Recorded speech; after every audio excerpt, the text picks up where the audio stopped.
Greetings everybody, this is Serpentine451 here, and welcome back to another and long-awaited time for an episode of Weeb Warriors. As you can see, ladies and gentlemen, well, not really see, we have moved our format to more of a podcast format. And joining me, as always, is Jordan. How you doing tonight, Jordan? Doing alright there, Tony? Alright, so... we are going to be finishing up our shows from winter 2019 to spring of 2019. And we'll be talking more about the shows of spring after we're done with the last few episodes of winter. So, what's the first thing on your queue, Jordan? First thing on the queue as of now, because of the reordering, is Kaguya-sama, Love is War. We have episode 11, which I normally read the title, but there's like 4 or 5 of them. Oh, yeah. And... yeah, honestly, this came out so long ago, I don't remember all of the details. Essentially, I remember it's the last... tidbit is the first part of Kaguya wanting to go see the fireworks with everybody. Right. There's a portion before that. Yeah, I think the portion before that is Kaguya's maid wanting to actually take a bath. Yes, and Kaguya keeps calling her to help her set up her Twitter account so that she can stay in contact or read what Miyuki's doing. Shirogane. Is his name Shirogane? Yeah, his surname is Shirogane, but his first name is Miyuki. Right. Either way, to find out what he's saying on Twitter, and she's just trying to have a nice, relaxing soak in the tub that she's imagining as a beach. Yes, very true, because the title to that little vignette is Hanasaka wants to get wet. She wants to get soaked. Don't take it to a place it didn't need to go. I know it said soaked, but all I'm thinking, well, that's dirty. I absolutely cannot with you. Most people can't with me anyway. Next one is Chika wants to eat it, Jesus help us. Which is essentially a side story about when Chika returns from her trip with her sisters and goes to a ramen shop where she unknowingly stumbles into like the underground world of ramen eating, apparently. True. And the salaryman's basically like, oh, this young girl ain't shit. She thought this is a cake shop. What the fuck is what is she doing? Oh my god. Her technique, it's beyond comprehension.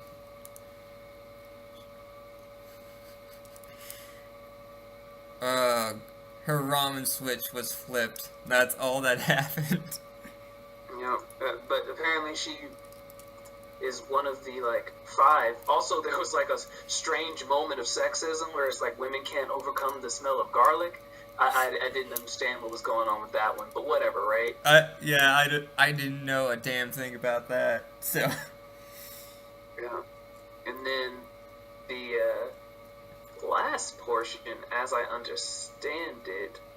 No, the second to last portion is when Miyuki just wants to see Shirogane, so he, not Shirogane, Kaguya, so he just randomly goes to the school. Although, to be fair, Little Miss Kaguya did the same thing and they just missed each other. Which was hella sad. Oh yeah, it made me feel all sorts of emotions. It's like... Which I was largely unprepared for. But in the end, they make these plans to go see fireworks together during the summer. Mm-hmm. And so the last part of episode 11 kind of ends on a more hopeful note, but it's kind of a sour note too. We are vaguely introduced to Kaguya's father, and we kind of get the sense that her relationship with her father is a bit more strained than we are led to believe. Well, given the fact that she is an heiress, kind of makes sense. Wouldn't you agree, Jordan? I missed what you said. I'm sorry, Tony. Essentially, I said she has a bit of a rocky relationship with her father. I wouldn't call it rocky. I would say that there's no relationship at all. Her father just sort of dictates things to her, and she must obey. Yeah, it's more shown in episode 12, which we should probably get into. Right. Well, I mean, episode 12 is pretty straightforward. Kaguya is very excited to go see the fireworks with her friends. Having spent all summer more or less alone and waiting for this moment, she gets prepared. She puts on her yukata or whatnot, and as she's about to leave, her bodyguards inform her that she can't go.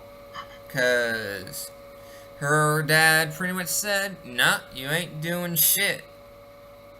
Yeah, if I remember correctly, it was something to the effect of she's been behaving strangely recently, or essentially not matching up with his mental image of how someone of the Shirogane family, not the Shirogane family, Shinomiya. Yeah, the Shinomiya family should be behaving, and says no, you can't go. Which leaves her crushed, and just to see this poor girl cry just made me feel like, oh, you poor thing. Which led to Miyuki actually being a champion. Just kind of deciding, you know what? Let's actually go get her. And this man rolls on his bike and goes to her house. But then she decided, you know what, screw my dad. I'm actually going to hang out with my friends and do what I want. Thanks for the pep talk there, personal maid.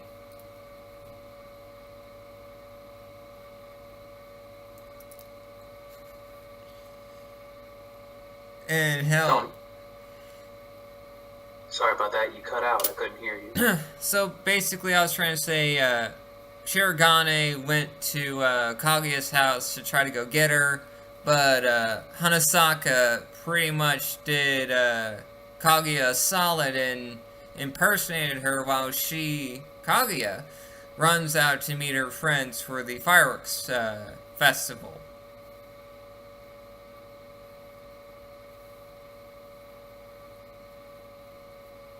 Yeah. And we also get introduced to this really badass taxi driver who basically goes on it's like, yeah, I can get you there in less than 20 minutes, which is another part of... they were going to a different location for the fireworks festival because they initially missed the one in their area.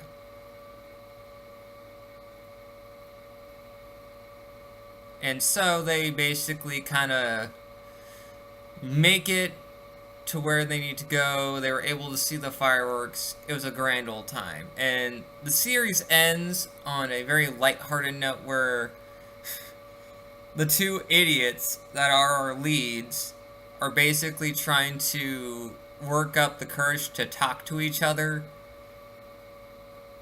after the whole events of the fireworks festival. All in all, that's essentially what all I would have to say of Kaguya-sama Love is War. What did you think of the series, Jordan? I think overall it was a good series, and I hope that they get a sequel. I'm definitely interested in seeing how these things develop. It was sort of a fresh take on things instead of having... I mean, obviously they do fit the very stereotypical rom-com, both of them like each other but neither of them really know sort of deal with these very interesting plot elements. Although, at this point I just kind of want to see them get together, like, just bring it on in. But as we have to accept as anime watchers, the anime is not intended to tell us a complete story. It's just to increase interest in the original manga and or light novels. So we'll see how far they take it, but I hope to see some degree of conclusion.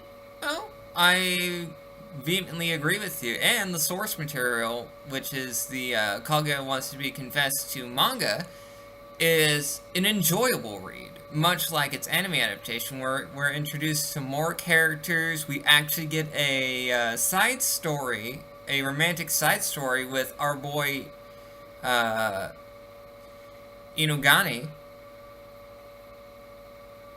Our "can I just go home and die" character. And we also get one of the most romantic scenes in fiction that I've ever seen. Because our boy Miyuki in the manga was a straight up G during one of their school festivals. And that's all I would have to say about that. I'm sorry, what, Tony? You keep breaking up. I can't really hear you. Basically, what I'm trying to say, the manga is a good read, and if you think Miyuki's act during the last episode was cool, in Kage's eyes, wait till you read the manga during one of their cultural festivals, and he pulls off the most romantic moment that any protagonist can in these sorts of series. Interesting. Well, we'll go ahead and leave it at that. Don't want to give it too much away for those who will go out and read the manga. But the next anime up is The Rising of the Shield Hero, Episode 12, The Raven Invader. Having successfully repulsed the wave, or so they thought, our boy Naofumi is challenged by a woman named Glass. Yep. What's her name again? That's her name, Glass. Right, okay, great. By a mysterious raven-haired woman named Glass.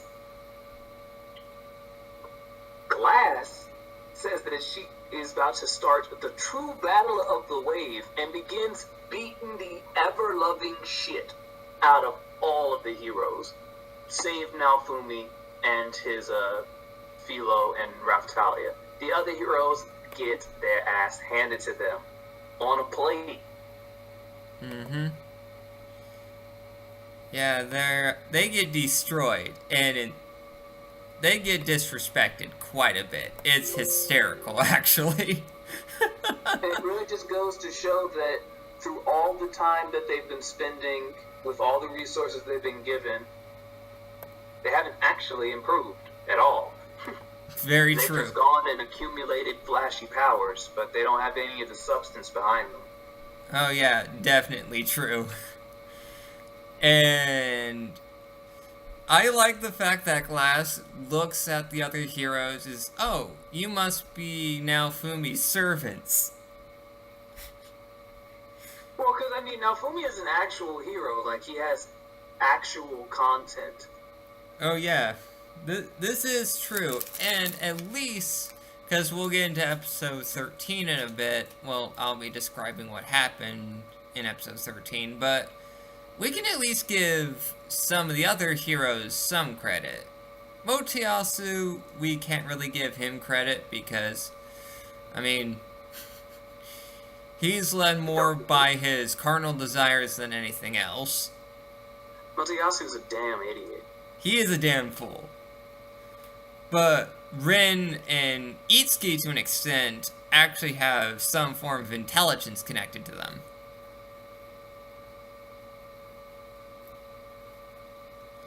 But anywho, the fight between Glass and Naofumi, now that, in my honest opinion, it was well animated.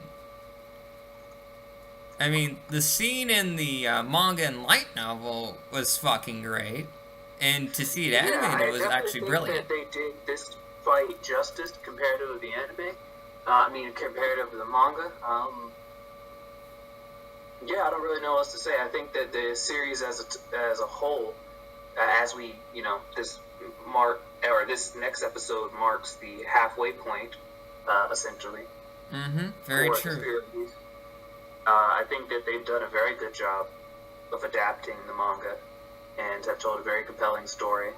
I think that one thing that the anime does better than the manga has done to this point is show that while Nafumi has not forgiven the king nor Main, he's not like obsessed with revenge porn, which I feel is one of the things that is not very well communicated in the early chapters of the manga, which leads to a fair bit of disappointment for the readers when they actually get to the part where, their just desserts come up. Oh yeah, I definitely agree with you there, and that's kind of the thing that if any of you were to actually watch Manga Maniacs, which is the other series that I do on my channel here with my buddy Jeffrey, he had some of his own complaints about that whole situation where he feels that Mine and the King should have gotten their just desserts at the end of the series rather than the point then at where we had at that moment. But right, but I feel like given the nature of their punishment, if it had been put at the end, it would have felt sort of underwhelming, I guess. oh yeah, very true. And I can agree with you there. So what we got in now is very satisfying for those who wanted that revenge plot.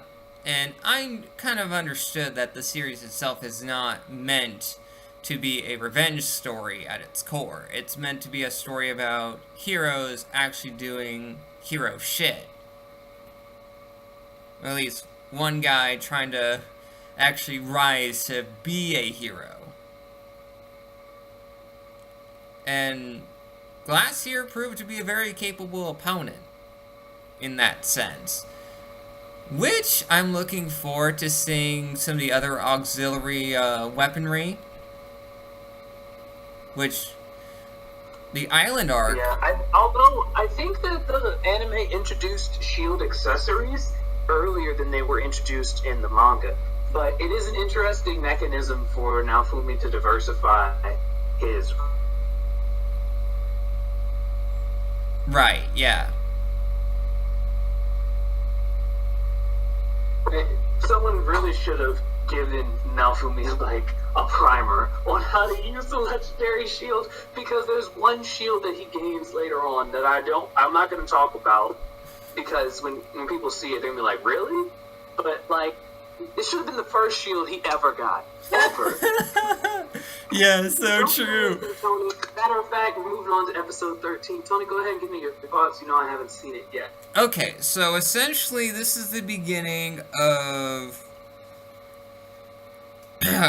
of a plot of a conspiracy plot that started with a collaboration between Mine and the Church of the Three Heroes.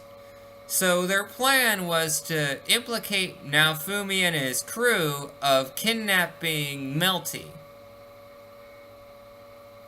And these fucks decided, oh, we're going to just alter some footage of Naofumi and his party members basically defending themselves against the royal guards that were trying to assassinate Melty, which led to then Mine and the Three Heroes and an entire legion of knights basically chasing after our gang of weary travelers.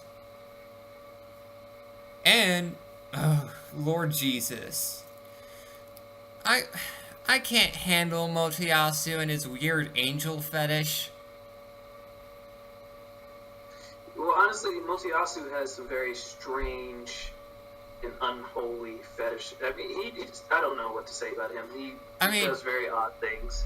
No, this man, because You know what I'm referring to, right, Jordan? At that point in the manga where the three heroes and mine kind of corner Naofumi and the girls, and when Philo was about to beat some ass in her bird form, Motoyasu decides to throw a shackle on her, which keeps her in her more humanoid form. And this perv's like, oh my god, I get to have my little angel Philo forever. You don't get to be this fat bird. And I'm like, my god, dude, you don't need this in your life. Yeah, he does. He needs Well, he Jesus. also needs Jesus in his life. He does need Jesus. But, at least with, Naofumi deciding to work together with Melty and planting the seeds in Ren to investigate the Church of the Three Heroes. So, the next episode is basically going to continue more into this small arc before the Queen inevitably arrives.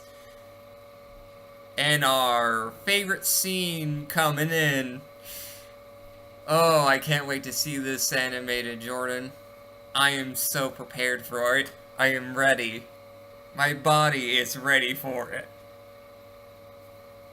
I actually reread that particular chapter in the manga, and I'm like, oh, still so satisfying.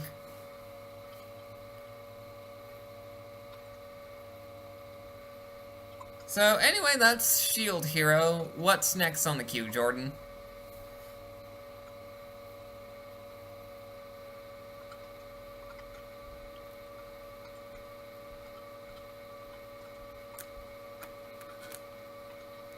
It appears that we are just going to be waiting. I am back. I don't know what happened. My connection sort of fluctuated out there.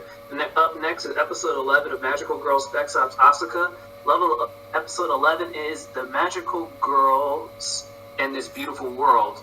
So, if I remember correctly, at the end of episode 11, they were wrapping up their fight against the Weeb Warriors, and my boy, who, what is his name? Geese. Giant, yeah, Geese. Yeah, Geese and Asuka had their fight, and Chisato and Kurumi had their fight. Which, we gotta give it to Kurumi. She wasn't here for the games, and she decided to beat some ass.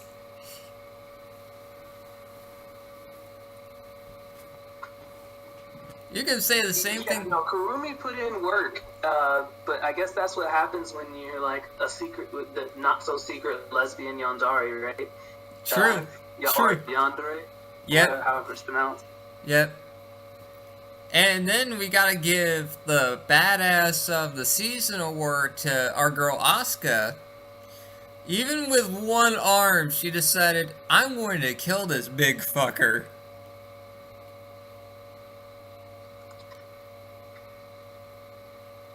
My god. And then Lord Jesus, episode 12. Yeah, no. When Asuka wasn't playing any games when she fought Gi. Also, they really went all in when they were making anti-magical girl weapon, or I guess his body. Although, to be completely honest, I honestly thought that they had sacrificed all of his body up to that point. Like, he had been, like, he was just a brain or, you know, a spinal cord and a side of metal shell. I was not expecting. Like, a partial human body. I wasn't expecting that either. Right. Like, I feel like for all that was worth, it should have just, they should have just, like, healed him or something, like. Yeah, true, but I guess you wanted to go out like a badass. But then we get episode fucking 12, where we had our true kidnapped enemy magical girls, Chisato and other bitch.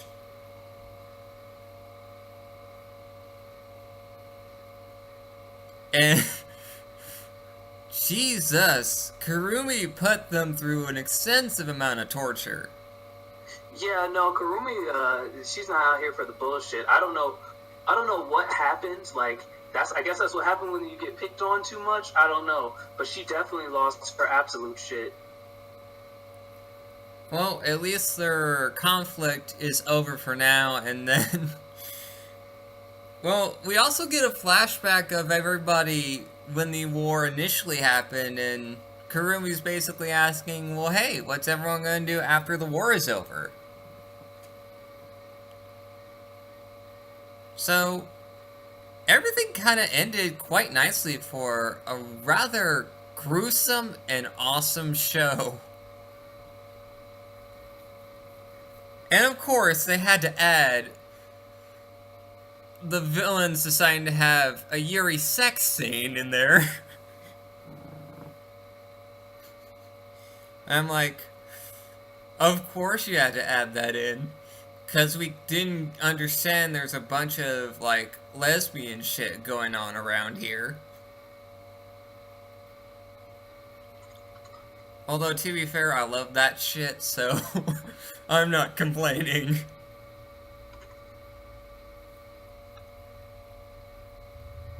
So what are your thoughts on Magical Girl Spec Up Asuka, Jordan? I liked it. I don't think that it's going to get a second season, although I would love to see some of the magical girls get more developed. Yeah, the one with the nunchucks barely got any characterization at all. We see her as a blonde and she has a tan, and that's it.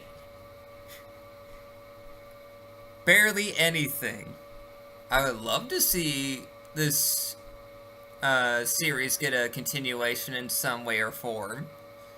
Because I want to know more about Nunchuck Girl. But, anywho, what's next on your queue, Jordan?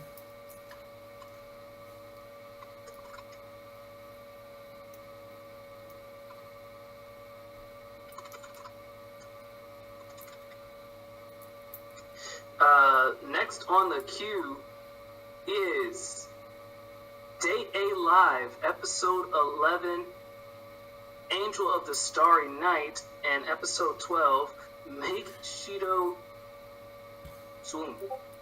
You make Itsuka Shido swoon. So, essentially... No.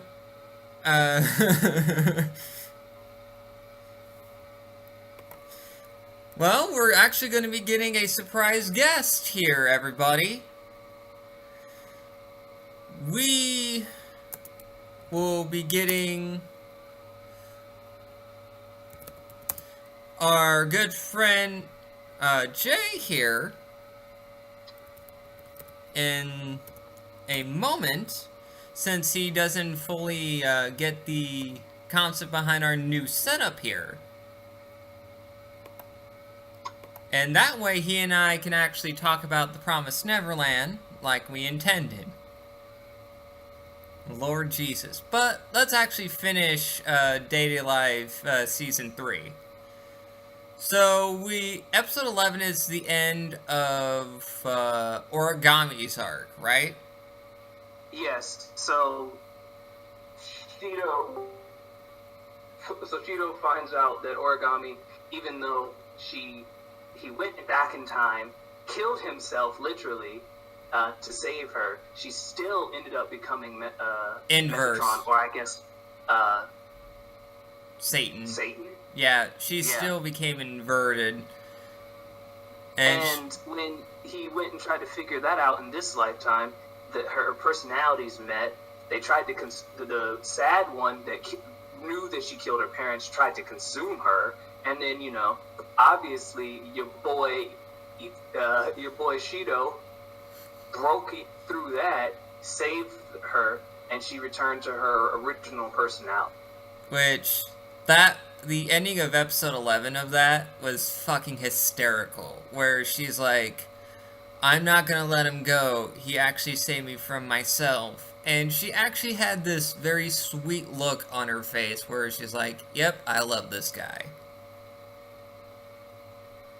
But by far the funniest episode of this season it has to be episode 12, where Shido is so overpowered by the spirit energy of all the girls that he's rescued that their residual power sends him into a frenzy that turns him into a madman.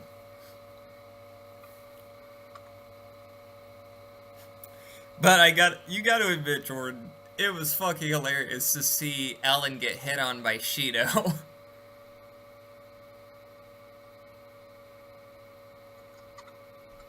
Yeah, it was pretty daggone funny, especially when she like tried to like activate her territory to kill him, and he just ignored it. And I'm just like, okay, cool.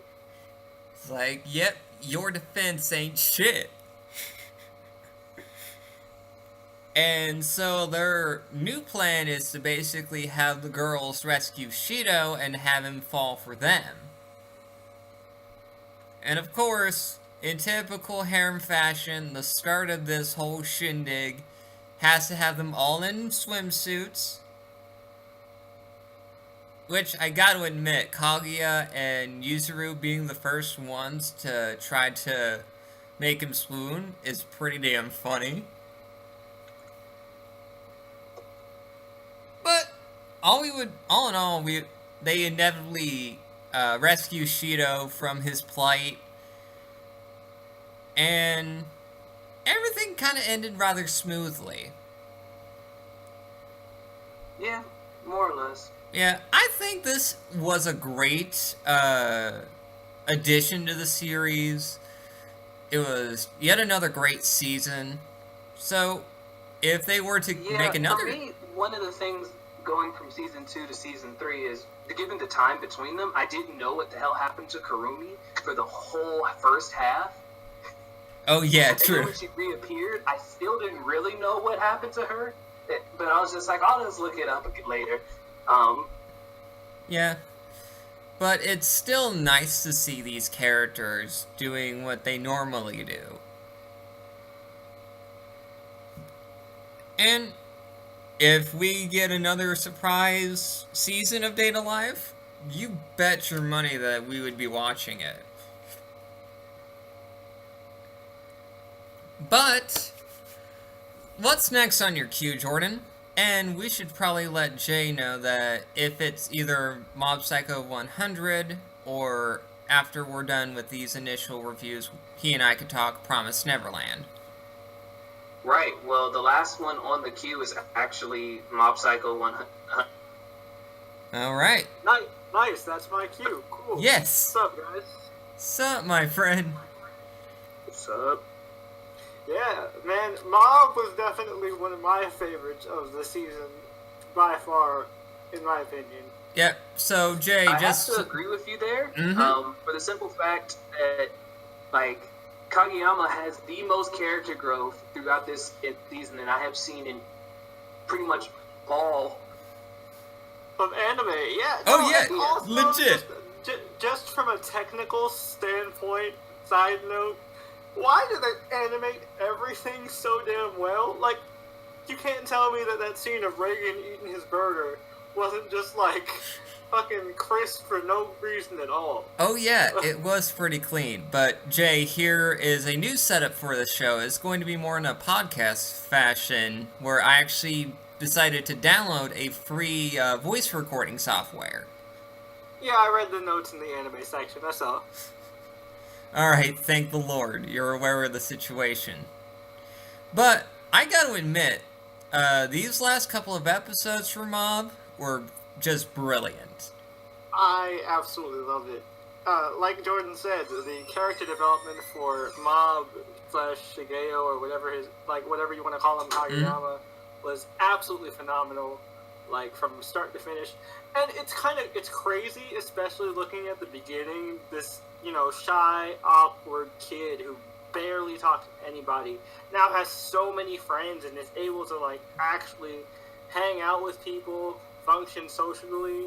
He always functions just off of like pure hard work. He has like the talent of like, let's say, like a prodigy character like a Sasuke, but like the drive of a Rock Lee. Yeah, very true. Awesome. Very true. And I got to admit, these last couple of episodes 11 through 13, had some of the most impressive fight choreography, and just composition-wise was so spectacular. One of the things is the fight between the head of Claw and Mob. That shit was crazy. Wouldn't you agree, guys? Oh yeah, for sure. I like, and I also like the whole saga with that other Esper dude that was like controlling, like possessing the little girl. And I like how he came back during the final battle. That was pretty awesome. Oh yeah, that was pretty dope. And then Mob having his fight with Umbrella Guy. Yeah, I like that also Umbrella Guy is going to come back with Season 3. I've read the manga to the end, so I know where his story goes. It's pretty fun. Nice, nice. So, I guess that kind of ends all of our thoughts on Mob Psycho 102. One of the best shows of winter 2019, and I would be very... Did y'all already talk about Kaguya? Or yeah, Kaguya we already did, yeah. But you can give your quick thoughts on it. Oh yeah, I freaking love this show so much. It's essentially a tsundere battle, and it's like taken to some like kaiji Death Note levels with this narrator. The narrator is what makes this show, man. Without this narrator, like the show would not be nearly as funny.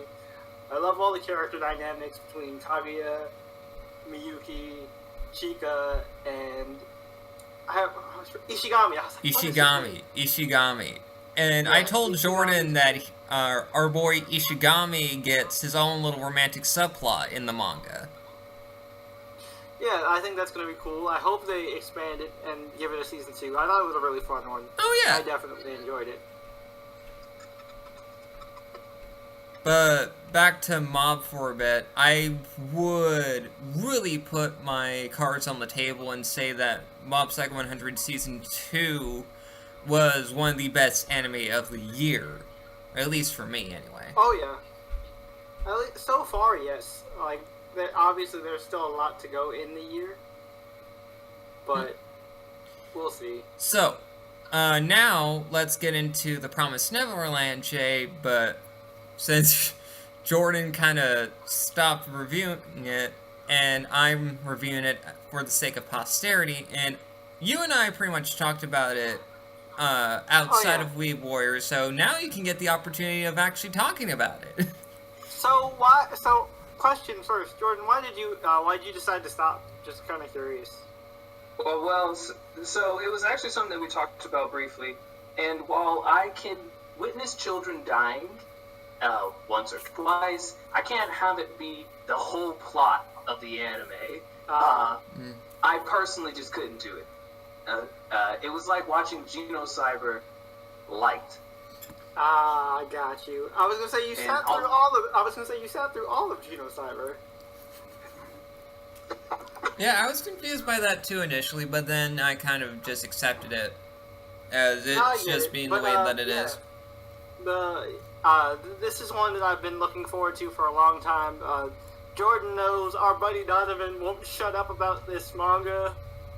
Donovan has been got on me for like weeks on weeks to read it. I eventually did, and I liked it a lot. I kind of wish I hadn't read the manga when I went in to see the anime, because I would have liked to experience the full surprise of everything.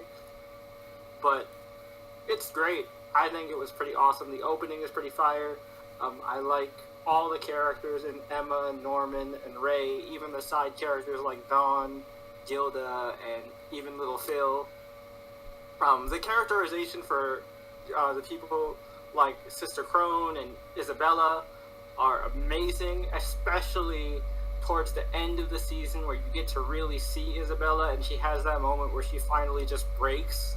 It's awesome. It's one of those like Attack on Titan type situations too, where it's like you're interested in seeing them like defeat the enemy, but what's the more interesting aspect of the show is I want to know what happened to this world. Oh yeah, I definitely agree with you there, Jay. And just the last episode of Promised Neverland was nothing more than just pure shock and awe. Oh, definitely. The music was just phenomenal with that episode. Those cues were amazing.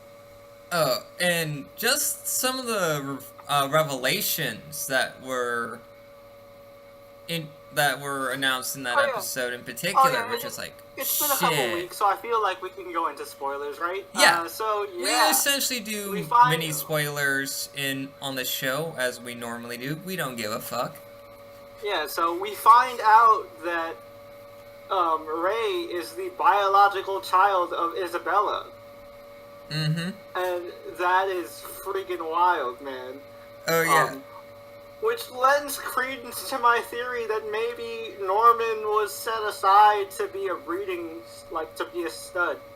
Like, maybe because he has such high test scores and potential, they're using him to help breed good products, as it were. Yeah, it makes me wonder how this whole world's kind of reproduction system works. Like, yeah, that's what I'm saying, right? Because like, there's no way you can just have the women in charge of the orphanages and not have at least some kind of male capacity to make the children that you store in these orphanages. No, you're definitely right about that. I gotta say, it was one of the most surprising shows that I've watched and reviewed for winter. And definitely. I enjoyed it a lot. And I can't wait to actually watch season 2 next year. Yeah, that's going to be exciting. So, I think that leaves us just with the shows of this current season of spring 2019. Well, let's actually finish off winter by giving our final thoughts on the season itself. I gotta say, winter this year was actually a very solid collection of shows. Winter was really good for me. They had, of course, JoJo Part 5. Domestic Girlfriend was really good. Mm-hmm. Whatchamacallit? Obviously, Shield Hero started in winter, so I'm counting it as a winter anime. Yep, and it's still going on strong. Kaguya was great. Promised Neverland was stellar. Really mm-hmm. And Mob was amazing. I definitely think overall, like, as a whole, winter was very solid. Oh yeah, and Jay, I'm surprised that you didn't watch Magical Girl Spec Ops Asuka like Jordan and I did. I was going to, and I know, like, that's expected of me being the Magical Girl guy, but I just didn't have time. Well, and that's rather unfortunate because it was actually a really good show. It is a dark-ass show, but it's a good show. So I've heard. But I'm still waiting for something to take the Madoka Magica crown for me, but, like, nothing's reached that level yet. Well... The Madoka Magica? You've never heard of Madoka Magica? No, I'm aware, but I'm saying that as that's the level. That is the level. That is the level. Have you not seen it? Madoka Magica set the bar, man. Yeah. I don't know. I would honestly argue that Magical Girl Asuka definitely tops that. But then again, Madoka Magica had that like cult following because of all you. What's the actual proper term instead of pedophiles? Lolicons. Yo, chill. I swear every time I come on here, you're trying to attack me and call me a lolicon. Well, now, while they are still school-age girls, they at least look like teenagers to young adults in Magical Girl Asuka, and you didn't see it. When we talk about it, you bring up help me out here, what's the name? Madoka Magica. Madoka Magica, who are all children. Okay, but I watched it for the fights and the whole deconstructionist aspect. I wasn't there for the lollies. I mean, with come on. The one fight that was completely shot in bullet time is one of the best fights I've seen in a long time. Well, I'm gonna tell you this, Jay. With Magical Girl Spec Ops Asuka, you'll be seeing a lot of blood, and the last episode's gonna just have Yuri sex for just there. It exists. Well, you said the two magic words that sold me. And you also have a character, our girl Kurumi, or War Nurse, Magical Girl War Nurse, Kurumi. Yeah, the Magical Girl names in Asuka are just great, aren't they, Jordan?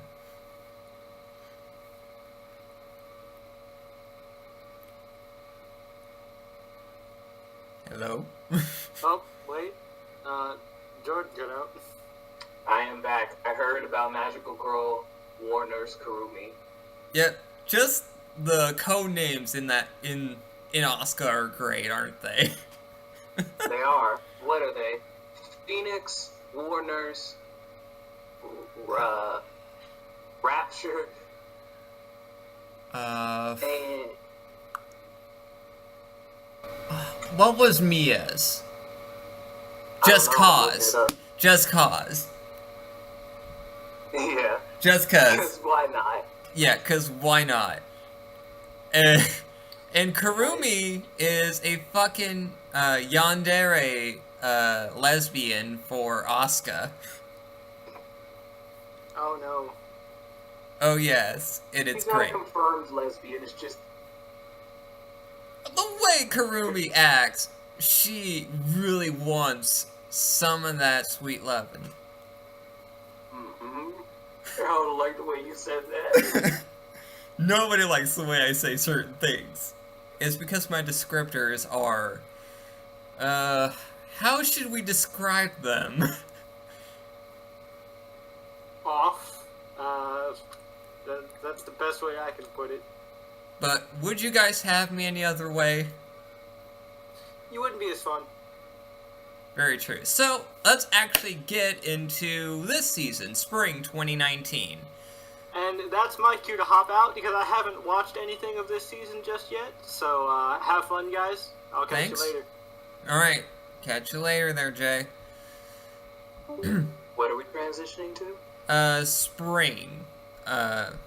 Which we only would have We Never Learn, Fairy Gone, and After Lost.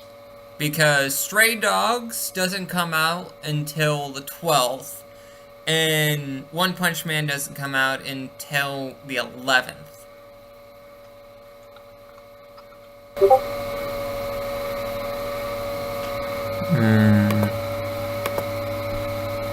Yes, we are. We are still recording this. I was confused because I didn't catch the transition conversation. Oh, it's basically Jay decided, oh, it's my cue to just hop off since I didn't watch anything this season yet. Well, I haven't either. To be fair, the only shows that I watched were Fairy Gone and We Never Learn. Right. I would argue that have you announced which series you're going to be watching? Well, we pretty much have done so already with Mongoose Stray Dogs, Season 3, One Punch Man Season 2, We Never Learn, After Lost, and Fairy Gone, which, first episode of Fairy Gone was pretty darn good. I guess we could just wait and save that for next week then, yeah? Yeah. Alright. So, guys, that will leave this episode done. Not as hefty as I wanted it to be in terms of shows to review this week. Well, we actually got to finish out Winter. Even though it's like a few weeks late. Oh, we forgot about Slime. Technically.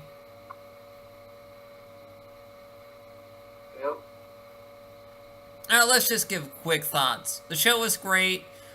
I don't understand why they ended the series with a clip show, but hey, all things considered, still a good quality show. Wouldn't you agree, Jordan?